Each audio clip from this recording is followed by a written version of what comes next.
like to share some ideas that I've seen about davening. Davening is something I always struggled with, and I think a lot of people find it hard to connect to the deeper dimension of davening. We find it boring, repetitive, the same Hebrew words over and over again every day. But there's so much depth to davening, which I've seen a little bit of, which I'd like to share with you, so we can learn to appreciate Tefilla a little bit more. So the basic understanding of davening is that we daven to Hashem, we ask Him for all our needs.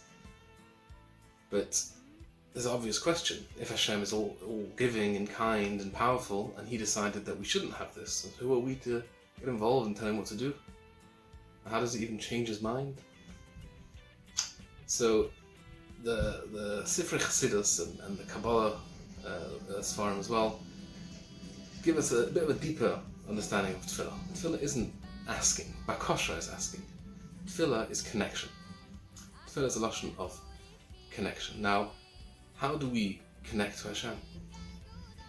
We connect to Hashem by having a conversation with Him. This week's parasha we have Vayitzi Yitzchak Lasuach Basada Lifnei Erev. He went to have a conversation, to schmooze with Hashem. So, first thing about conversation is, it's two people, two perspectives, and we need to discuss. So, first thing we need to do is, each side has to try and see things from the other's perspective a little bit. So, when it comes to our lives, there's so many problems we might have, pain and issues, because we live in a very limited, small, constricted world, which Hashem put us here, and He wants us to be here. But we have to know that from Hashem's perspective, everything's perfect. He's got the bigger picture, He's got the plan. And although we're not supposed to just ignore the reality of our life and just say, well, Hashem's got it figured out. No, Hashem says the opposite. I want to hear everything about your life. Everything. Tell me about your problems. Tell me about your perspective on reality. And even though Hashem knows that that perspective is just a limited perspective, it's real because it's a very real life we have, but it's limited because we don't see the bigger picture. But Hashem says, tell me about it. Let me know how you see reality. But before that, Chazal say, before we get into asking what we need to praise Hashem. So what does it mean to praise Hashem? We just need to sing His praises, like we're making Him feel good, we're telling Him how great He is. Praising Hashem is seeing the world from His perspective. And I want to have a conversation, right? So from His perspective, He's Koine HaKol, Keil Elyon, Mechayim Eisim. He's in control of everything. He's got this. And everything is within Him. He's the source of all reality.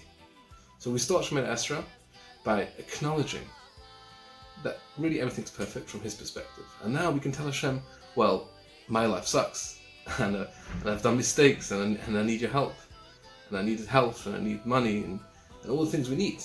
And Hashem wants that. And He wants that so much that He even wants it when it's not perfect. You know, there's a famous line from Baal Shem Tov that when a Yid is in the middle of the market and he's like, wow, it's nearly Nacht, I need to daven mincha. That sigh, that krechts, wow, it's late. That sigh completely shatters the heavens.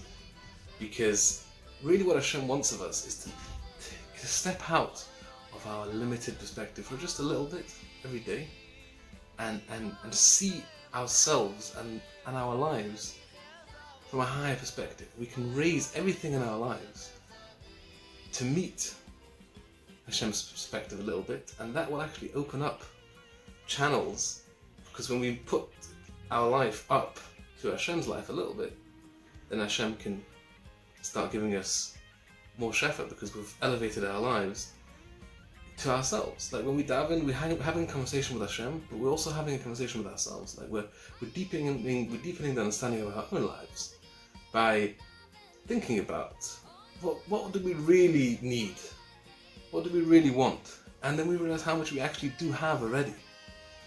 And then suddenly the davening itself is the Yeshua itself, because we've gained a new, deeper perspective of our life and of reality and of Hashem.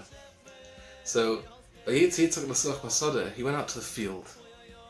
There's a story of the Tzanzarov. One of the Chashiv came to visit him, and he arrived just before Mincha in his shtibel, and Tzanzarov was chatting to some merchants and farmers about their business and crops, and he went straight to daven mincha. So the Rav asked him after davening, "What sounds Rav before mincha? That's what you do." So he said Yitzchak Avinu as well. He went from the field to daven, and that's what the amazing thing about mincha is, that it's the middle of the day and we're busy, we're overwhelmed, our thoughts are racing, we've got so many things to do, and then we climb out of that mud for just a few minutes, and even if we don't have kavanah the whole davening, but we've stepped out of our lives and we're taking with our lives and connecting to Hashem in the deepest way. It's like we're having a date with Hashem, we're having a conversation, we're getting to know each other more, and getting to know Hashem is really getting to know ourselves on a deeper level.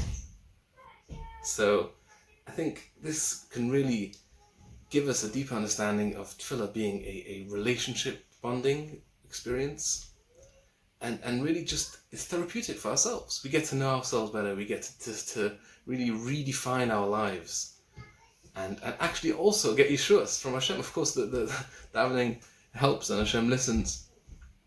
So there's so much beauty to davening. And I think it's very important, especially when middle of davening and we realize that our mind has wandered. It happens very often. Probably happens every Shemini Esrei with me.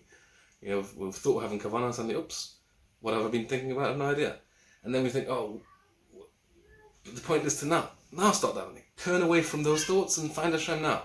From any situation, to find Hashem and to turn to Him. And that's what really breaks up the heavens and really gives Hashem nachas ruach, from us being in our limited perspectives, finding some kind of turning towards the infinity of Hashem. So we should be zeicher that all our tefillah should be answered, and we should really grow and to connect to Hashem through davening. Good Shabbos.